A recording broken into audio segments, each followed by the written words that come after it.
கர்த்தருடைய பரிசுத்த நாமத்திற்கு ஸ்தோத்திரம். இன்றைய நாளின் தியானத்திற்கென்று தெரிந்து கொள்ளப்பட்ட வேத வசனம் திவ்ய வாசகனாகிய யோவானுக்கு வெளிப்படுத்தின விசேஷம் 1 அதிகாரம் 3 வசனம். வெளிப்படுத்தின விசேஷம் 1:3. இந்த தீர்க்க தரிசன வசனங்களை வாசிக்கிறவனும் கேட்கிறவர்களும் இதில் எழுதி இருக்கிறவைகளை கை கொள்ளுகிறவர்களும் பாக்கியவான்கள். காலம் சமீபமாய் இருக்கிறது. ஆமென். வேதாகமத்திலேயே மிகவும் ஆச்சரியமான புத்தகம் வெளிப்படுத்தின விசேஷம். ஆங்கிலத்தில் ரெவலேஷன் ஆஃப் ஜீசஸ் கிரைஸ்ட் என்று உள்ளது. இயேசு கிறிஸ்துவை குறித்த வெளிப்பாடு என்றும் இயேசு கிறிஸ்துவினுடைய வெளிப்பாடு என்றும் இதற்கு அர்த்தம். தமிழில் திவ்ய வாசகனாகிய யோவானுக்கு வெளிப்படுத்தின விசேஷம் என்று தலைப்பிடப்பட்டிருக்கிறது. இதற்கு வெளிப்பாடு என்றும் திரையை விளக்குதல் என்றும் அர்த்தமாகும். வெளிப்படுத்துதல் என்றால் மறைவாக இருப்பதை வெளிப்படையாக காட்டுதல் என்று அர்த்தமாகும். இயேசு கிறிஸ்துவை குறித்த தேவ திட்டத்தை இது வெளிப்படுத்தி காட்டுகிறது. முதலாவதாக இயேசு கிறிஸ்துவை வெளிப்படுத்துவதன் மூலமாக கடைசி காலங்களுக்குரிய தமது திட்டத்தை தேவன் வெளிப்படுத்துகிறார். இந்த புத்தகத்தை வாசிப்பவர்கள் இது புரிந்து கொள்ள கடினமாகவும் குழப்பமாகவும் இருக்கிறது என்று கூறி இதை படிப்பதையே தவிர்க்கின்றனர். இது குழப்புவதற்காக எழுதப்பட்ட புத்தகம் அல்ல, மாறாக தெளிவை கொடுப்பதற்காக எழுதப்பட்டது. அதனால்தான் நம்மை தெளிவுபடுத்தவும் உண்மையான விவரங்களை நாம் புரிந்து கொள்ளவும் இன்றைய தியான வசனம் மூலம் தேவன் நம்மோடு பேசுகிறார். இந்த தீர்க்க தரிசன வசனங்களை வாசிக்கிறவனும் கேட்கிறவர்களும் இதில் எழுதி இருக்கிறவைகளை கை கொள்ளுகிறவர்களும் பாக்கியவான்கள் என்று சொல்லும் ஆண்டவர் காலம் சமீபமாய் இருக்கிறது என்றும் எச்சரிக்கை செய்கிறார். இந்த வசனத்தில் 3 காரியங்களை குறிப்பிடுகிறார்: வாசித்தல், கேட்டல், கை கொள்ளுதல். இந்த அதிகாரத்தின் முதல் வசனத்தில் சீக்கிரத்தில் சம்பவிக்க வேண்டியவைகளை தம்முடைய ஊழியக்காரருக்கு காண்பிக்கும் பொருட்டு தேவன் இயேசு கிறிஸ்துவுக்கு ஒப்புவித்ததும் இவர் தம்முடைய தூதனை அனுப்பி தம்முடைய ஊழியக்காரனாகிய யோவானுக்கு வெளிப்படுத்தினதுமான விசேஷம் என்று கூறியிருப்பதை சற்று கவனியுங்கள். இந்த வசனத்தில் தேவன், இயேசு கிறிஸ்து, தூதன், ஊழியக்காரனாகிய யோவான் மற்றும் ஊழியக்காரர்கள், அதாவது சபையை நடத்துவோர் மற்றும் சபை மக்களாகிய நாம் என்று அனைவரும் இணைந்து இருப்பதை கவனித்து பாருங்கள்.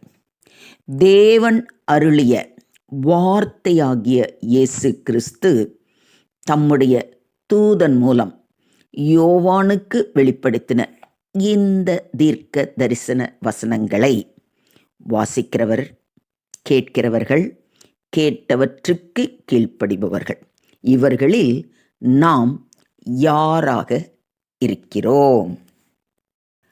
இந்த வார்த்தைகள் யோவானுக்கு கொடுக்கப்பட்ட காலகட்டத்தில் இன்று உள்ளபடி ஒவ்வொருவர் கையிலும் வேதாகமோ பிரதிகள் எடுக்கும் வசதியோ இருக்கவில்லை. ஆகவே யோவான் எழுதியதை மக்கள் கூடியிருக்க ஒருவர் உரத்து வாசிக்க வேண்டிய அவசியம் இருந்தது.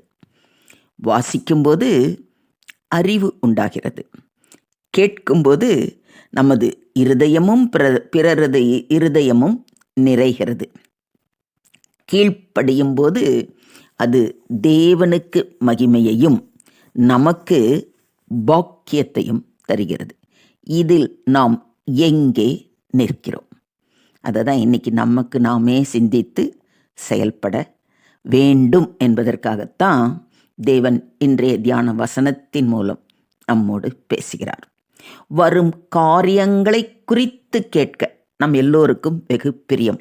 ஆனால் தேவனுடைய தீர்க்க தரிசனங்கள் எதிர்காலத்தை குறித்த தேவ திட்டத்தை வெளிப்படுத்துவதற்கும் மேலாக அது நமக்கு ஒருவித உள்ளுணர்வையும் தைரியத்தையும் கொடுக்கிறது. உலக சரித்திரத்தில் தம்மை ஈடுபடுத்திய தேவனை வேதாகமத்தின் முதல் அதிகாரத்தில் காண்கிறோம். நடுவிலே தேவனை விட்டு அவரது சிருஷ்டியை பிரித்து போட்ட பாவத்தின் பரிகாரத்தை காண்கிறோம். இந்த கடைசி புத்தகத்தில் பாவத்தை முற்றிலுமாய் அழித்து மனிதனை நித்திய வாழ்விலே சேர்க்க மறுபடியும் தேவன் மனித சரித்திரத்தோடு செயல்படுகின்ற சந்தோஷ செய்தியை காண்கிறோம். தேவன் ஆதியும் அந்தமும் இல்லாதவர். ஆனால் இவ்வுலகில் மனித சரித்திரத்தின் தொடக்கமும் முடிவும் அவரே. தீர்க்க தரிசனம் வரும் காரியங்களை மாத்திரமல்ல, தேவனுடைய உன்னத குணாதிசயங்களையும் அனாதி நோக்கத்தையும் வெளிப்படுத்துகிறது. அது நமக்கு பக்தி விருத்தி, புத்தி மற்றும் ஆறுதலையும் தருகிறது. இந்த தீர்க்க தரிசன வார்த்தைகளை புறம்பே தள்ளிவிட்டு பொய்களை நாடி வாக்களிக்கப்பட்ட பாக்கியத்தை நாம் இழக்கலாமா? யோசிச்சு பாருங்க. காலம் சமீபமாய் இருக்கிறது என்று எழுதப்பட்டிருக்கிறது இல்லைங்களா? நமது கதவை தட்டும் இந்த சத்தம் நமக்கு கேட்கின்றதா? வாக்களிக்கப்பட்ட பாக்கியத்தை இழந்து விடாதபடிக்கு இன்றே சத்திய வேதத்தை வாசிக்க, கேட்க, கீழ்ப்படிய நம்மை ஒப்பு கொடுத்து வரப்போகும் நியாயாதிபதியை சந்திக்க ஆயத்தமாவோமா? இந்த வேத வசனங்கள் ஒவ்வொன்றுமே நாம் எப்படி இருக்கணும், எதை செய்யணும், எதை செய்யக்கூடாது என்று வேதம் முழுவதும் தெளிவாக சொல்லப்பட்டிருக்கிறது. குறிப்பாக வெளிப்படுத்தின விசேஷத்தில் வரக்கூடிய நாட்கள் எப்படி இருக்கும், அந்தி கிறிஸ்துவின் செயல்பாடுகள் எப்படி இருக்கும், அப்படிப்பட்ட நேரத்தில் நாம் நம்மை எப்படி பாதுகாத்து கொள்ள வேண்டும் என்று ரொம்ப தெளிவாக சொல்லப்பட்டிருக்கிறது. அதனால தான் இந்த தீர்க்க தரிசன வசனங்களை வாசிக்கிறவர், ஒருத்தர் வாசித்து 4 பேர் கேட்டாலும் சரி, நீங்கள் வாசிக்கும் போதே சத்தமாக வாசிச்சிங்கன்னா பக்கம் இருக்கிறவங்க எல்லாருமே கேட்கறதுக்கு ஒரு நல்ல வாய்ப்பு. அப்படி கேட்கிறவர்கள் வெறும் கேட்கிறவர்களாக மாத்திரமல்லாமல், திருவசனத்தை கேட்கிறவர்களாக மாத்திரமல்ல, எப்படி இருக்கணும், அதன்படி செயல்படுகிறவர்களாக, அதற்கு கீழ்ப்படிந்து நடக்கிற பிள்ளைகளாக நாம் இருக்க வேண்டும் என்ற ஒரே நோக்கத்தோடு தான் தேவன் இன்று நம்மோடு பேசுகிறார்.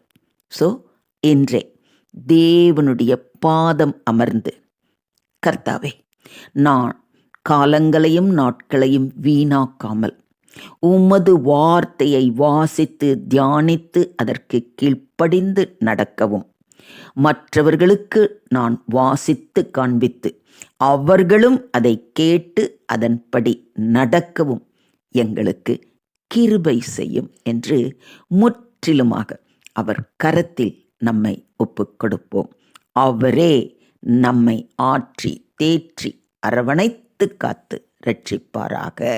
தேவனுக்கே மகிமை உண்டாவதாக. ஆமேன், ஆமேன், ஆமேன்.